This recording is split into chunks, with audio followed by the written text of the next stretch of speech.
오늘은 나관중은 왜 유비와 그 구성원들을 주인공으로 삼국지연의를 만들었을까? 나관중은 왜 촉한 정통론을 가지고 삼국지연의라는 소설을 썼을까? 이런 주제를 가지고 말씀을 드리겠습니다. 거슬러 올라가면 나관중이 살았던 생존연대가 원말 명초라고 그러고요. 1315년에서부터 1388년까지 살았다고 합니다. 그런데 유비가 태어난 시기가 161년에서 223년이니까 대략 1150년의 차이가 납니다. 우리나라 얘기를 한다면 신라 말에 있었던 역사적 사실을 가지고 오늘날 유명한 소설가가 소설을 쓴 것이다, 이렇게 보시면 좋을 듯합니다. 역사소설 읽다 보면은 착각하는 경우도 있어요. 이게 역사인지 이게 소설인지. 우리나라 연속극 같은 경우도 그런 경우가 많지 않습니까? 예를 들어서 장희빈이라든지 이런 걸 보면은 그게 역사같이, 그러니까 각색했다고 하는 느낌이 안 들 때도 더러 있습니다. 아마 대표적인 소설이 삼국지연의가 아닌가 이렇게 생각이 됩니다. 그러면 나관중이 왜 삼국지연의를 쓸 때 촉한 정통론을 가지고 삼국지연의를 썼을까, 이거에 대해서 살펴보도록 하겠습니다. 중국 민초들한테는 천여 년의 그 긴 세월을 지나면서 그 유비와 그 구성원들에 대한 연민애정이 있었던 거 아닌가 생각이 됩니다. 그래서 삼국지라는 역사물을 모티브로 공연을 하게 되면은 주인공은 위나라라든지 조조가 아니고 항상 유비와 그의 추종 세력들이었다. 그렇기 때문에 촉한 정통론을 내세워서 유비와 그 집단들을 주인공으로 소설을 쓰지 않았나 싶은데, 만약에 반대로 조조를 중심으로 해서 이 소설을 썼다면 사람들한테 큰 인기가 없었을 것이다, 이렇게 생각도 됩니다. 그렇다면 주인공으로 나와 있는 사람들의 면면을 우리가 한번 살펴보겠습니다. 첫째, 유비입니다.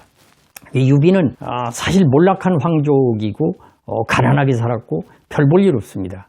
그러나 이 사람이 한실회복과 한실중흥이라고 하는 분명한 목표를 가지고 도원결의 이전부터 도원결의 이후 평생을 살면서 한 번도 그 주관이나 사상이 변한 일이 없습니다. 그러니까 유비가 평생 과업이 한실회복이다, 이거를 충이라고 한다면은 의리 또한 중시한 사람이다.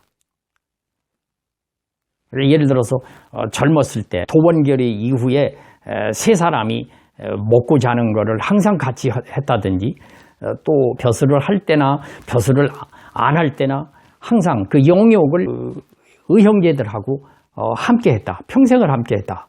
그리고 마지막에는 관우가 동호의 계략에 의해서 죽게 되니까 이 형제간의 의리, 그러니까 나라의 전략보다는 형제간의 의리를 더 중시를 해가지고 그 수많은 군사를 이끌고 그 동호와의 전쟁에서 패하지 않습니까?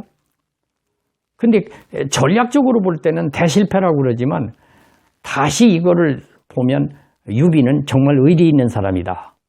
앞뒤 돌아보지 않고 그 원수를 갚기 위해서 의형제의 의리를 지키기 위해서 물불 가리지 않았다.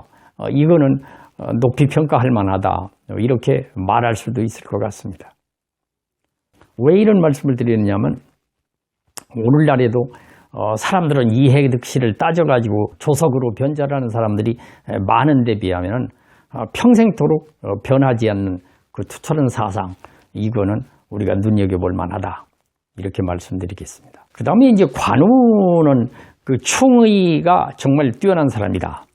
무예도 뛰어나지만 아주 의리가 있는 사람입니다. 그래서 백성들로부터 추앙을 받았고 오늘날에도 재물의 신호로 중국 사람들로부터 모셔지고 있다고 봅니다. 그는 그 병서를 손에서 놓질 않았고 글 읽기를 아주 좋아해가지고 춘추라는 책을 가지고 다니면서 전쟁터에서도 항상 글을 읽는 학구적인 사람이었다. 아무리 좋은 조건을 내걸고 회유를 하고 속된 말로 꼬셔도 절대 넘어가지 않았다. 그 의리를 지키기 위해서 어떠한 경우라도 어떠한 좋은 조건도 거절하는 이런 점에서 관우의 사상이 돋보입니다. 관우가 보면은 좀 거만하기도 하고 사람을 좀 무시하는 그런 경향도 있지만은 본인은 그 자존심과 품격이라든지 그리고 의리를 생명처럼 소중히 여기는 그런 성격 때문이 아니었나 싶고요. 이렇게 무예가 뛰어나고 충의가 있는 사람이 허망하게 세상을 떠나고 억울하게 죽음을 당한 것 같다. 이런 것들이 백성들로부터 오늘날까지 재물의 신으로 받들게 된 것이라고 생각이 됩니다. 그 다음에 장비는 단순 무식하고 유비진영에서는 그 행동대장이라고 보면 되는데 이 사람은 성격이 불같아서 불의를 보면 참지 못합니다. 그래서 나중에 그 죽을 때도 빨리 이 군수물자를 만들으라고 그래 독촉을 하다가 결국은 부하 장수한테 죽게 되지 않습니까? 그러나 이 사람이 전략적인 면 이런 것을 평가를 할 때는 상당히 전략가다운 그런 능력이 있다고 이렇게 재평가를 하고 있고요. 또 오늘날 그 장비를 떠올리게 하는 유적이나 음식물들은 도처에 있습니다.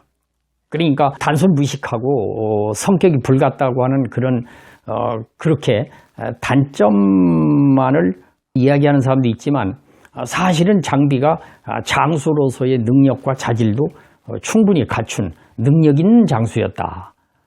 능력 있고 용감한 장수였다. 이렇게 평가하는 학자들도 있다고 합니다.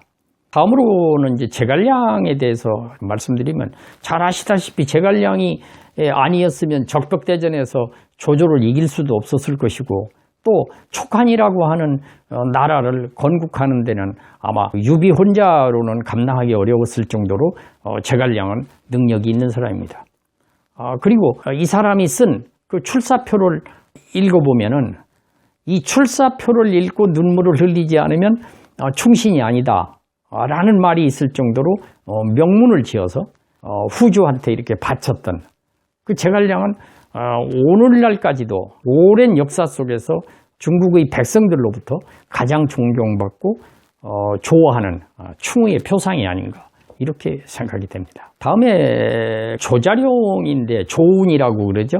이 사람은 젊어서 원소 밑에 있다가 공손찬해한테 갔다가 그때 유비를 만납니다. 그 유비의 인품이 훌륭한 것을 알고 흠모를 하지만 공손찬하고 의리 때문에 그 당시에 가지 못하다가 후에 유비 밑으로 가게 됩니다. 그런데 유비로서는 부하 장수 중에서 가장 충직하고 믿을 만한 장수가 아니었나 이렇게 생각이 됩니다. 그 장판교 그 싸움에서 조조와의 전쟁이 있을 때 그 아들을 구해냈다. 그 적진을 해치고 나왔다. 그 1등 공신이죠. 그리고 동호와의 그 전쟁을 할 때도 조우는 이 전쟁은 실익이 없는 전쟁입니다. 이러면서 극구 만류했다고 그래요. 유비가 듣지 않았지만은 조우는 나라를 걱정하고 충직한 장수였던 것이 틀림이 없습니다. 적벽대전 직후에 그 조운을 떠올리게 하는 유명한 일화가 삼국지 연의에 쓰여져 있습니다. 잠깐 소개를 해드리면은 어느 지역 계양인가 어느 지역인 것 같습니다만은 그곳을 공략을 했어요. 성주가 항복을 합니다. 근데 마침 조운하고 성이 같은 조씨예요.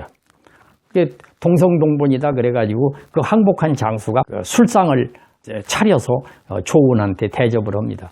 조운하고 마주 앉았는데 웬 젊은 여인이 옆에서 술을 따라줍니다.